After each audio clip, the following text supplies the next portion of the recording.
চলে আসলাম আমার রান্নাঘরে। আজ আমি রুই মাছ রান্না করব।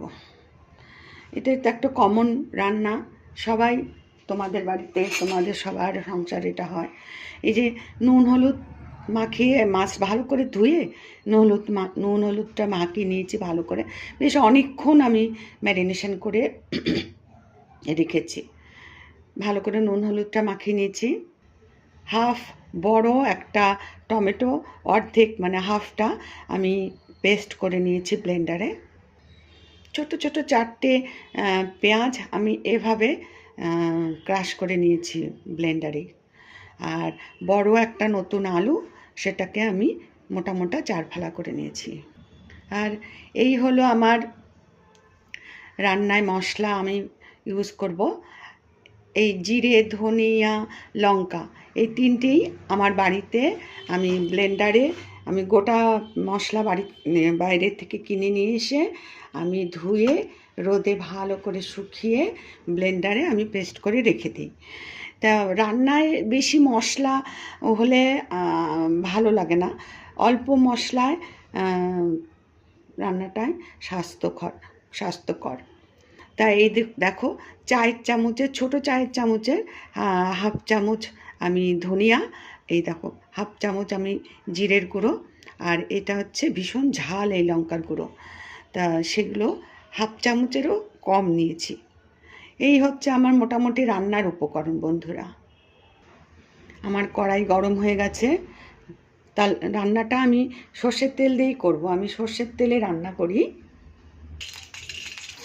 তেলটা একটু নাড়িয়ে চাড়িয়ে আমি একটু কড়াইতে লাগিয়ে নেবো, যাতে মাছগুলো আর ভালো করে ধোঁয়া ওঠা গরম হলে মাছগুলো লেগে যায় না।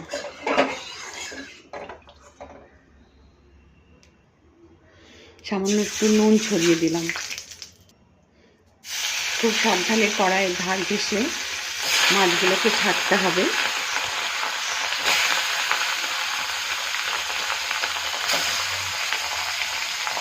মাছগুলো ভাজা হয়ে গেছে, এবার একে একে সব তুলে নিচ্ছি। বাদ বাকি আর যে কটা মাছ ছিল সবগুলো এবার ভেজে নিচ্ছি। আচ্ছা, আমি চ্যানেলের জন্য আলাদা করে কোনো রান্না করি না। যা আমি ঘরে খাই সেই রান্নাই আমি প্রতিদিন তোমাদের সামনে রান্না করি, সেটাই আমরা খাই, সেটাই আমি তোমাদের সাথে শেয়ার করি। মাছ ভাজা হয়ে গেছে, আমি আবার একটু সামান্য তেল দিয়ে দিলাম। এবার আলুগুলো ভেজে নিচ্ছি।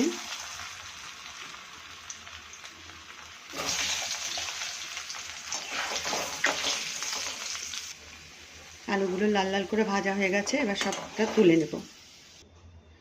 একটু জিরে ফোড়ন দেব।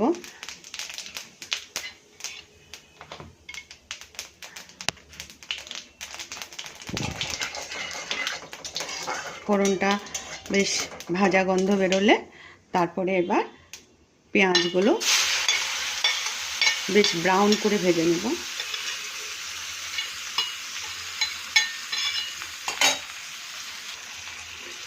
কড়াইতে আমার একটু সাঁড়াশি দিয়ে না ধরলে আমার কাজ করতে একটু অসুবিধা হয়। এই সাঁড়াশিটা বন্ধু আমার শাশুড়ির আমলের। আমার শাশুড়ি এটা দিয়ে রান্না করেছেন। আমার নিজেরও তো বয়স হয়ে গেল, আমি আর কিছুই চেঞ্জ করিনি। তার হাতের যা কিছু সব আমি রেখে দিয়েছি, আমি সেগুলোই ইউজ করি। এখন বিভিন্ন ব্লগ ঘুরি, বিভিন্ন ভিডিও দেখি, সবাই ভীষণ নতুন নতুন আপডেটেড হতে থাকে, কিন্তু আমাদের একটু অন্যরকম। এই যে রান্নাঘর আমার সেই পুরনো রান্নাঘর, আমি কোনোভাবেই ঝা চকচকে রান্নাঘরে রান্না করিনি। বহু পুরনো কালি ঝুলি, ভীষণ অতীত স্মৃতি জড়ানো রান্নাঘর, সেইভাবেই আমি থাকি। প্রয়োজনই বোধ করি না, জীবনের সবটাই তো চলে গেল, আর বিলাসিতা দিয়ে কি হবে।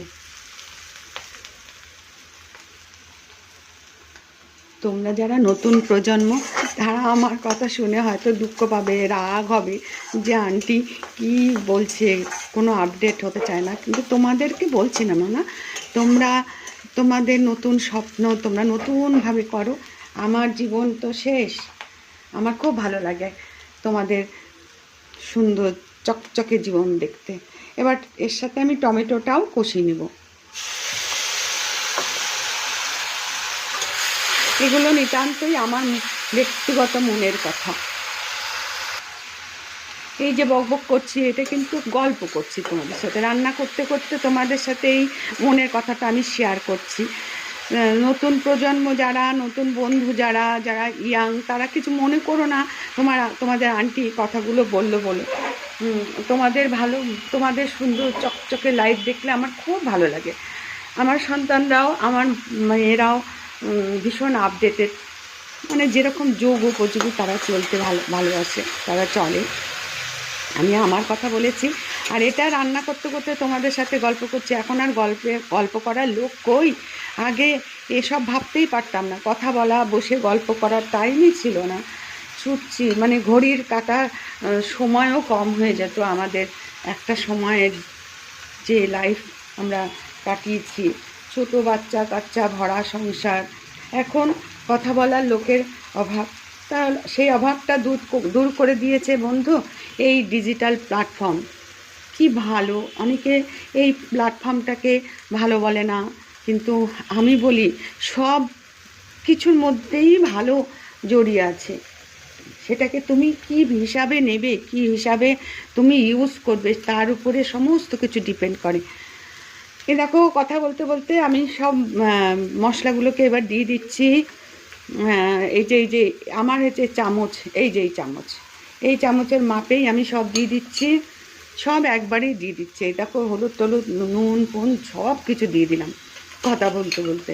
আর তোমাদেরকে তো মাপগুলো আমি দেখিয়ে দিয়েছি। এই দেখো, ভীষণ ঝাল লঙ্কা এটা। এবারে আমি সমস্ত কিছু বাটনাগুলো একটু ভালো করে কষাবো। একটু একটু জল দেব, অবশ্যই গরম জল। একটু একটু জল দেব আর বাটনাটাকে কষাবো। রান্নায় সবসময় গরম জল ইউজ করলে মানে রান্নার স্বাদটা ইনট্যাক্ট থাকে। এভাবে গরম জল দিয়ে দিয়ে তেল ওঠা অবধি বাটনাটাকে কষাবো। তেলটা ছেড়ে দিয়েছে, তার মানে হচ্ছে বাটনাটা কষানো হয়ে গেছে। এবার আমি গরম জল দিয়ে দেব।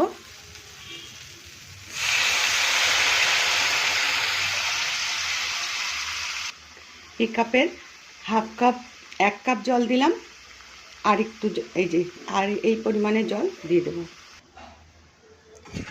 একটু নুনটা চেক করে নিই, একদম পারফেক্ট আছে, আর আমার নুন লাগবে না। মাছটা জলটা ফুটে উঠেছে, মানে ঝোলটা ফুটে উঠেছে। এবার মাছগুলো ছাড়বো। এবার সব আলু মাছ এগুলো সব ছেড়ে দেবো।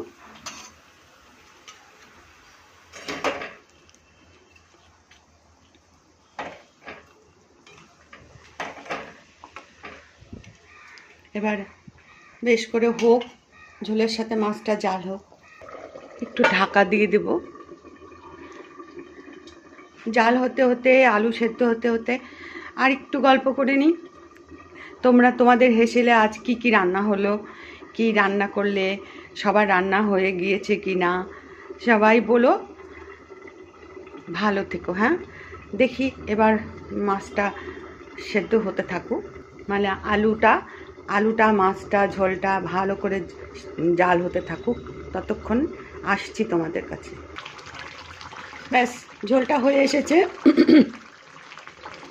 এবার এই যে গরম মশলা, এটাও আমার বাড়িতে গুঁড়ো করা, এটা ছড়িয়ে দেব। ব্যাস, হয়ে গেছে। গ্যাসটা বন্ধ করে দিলাম।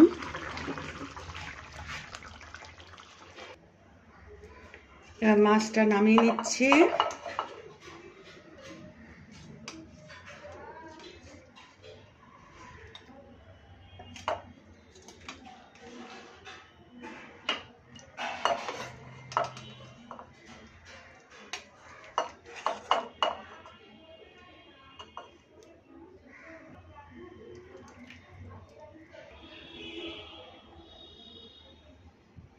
এই হলো আমার আজকে রান্না।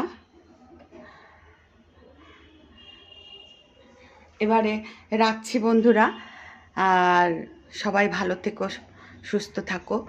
আর আমার এই রান্নার চ্যানেলটা বা আমার এই ব্লগটা বা আমার এই এটা ভালো, আমার এগুলো ভালো লাগছে কিনা বলো, আমার সাথে থেকো, পাশে থেকো। অত্যন্ত কম আমার ফলোয়ার, আমার ভিডিওটা কম সবার কাছে, তোমাদের সবার কাছে পৌঁছচ্ছে। আমি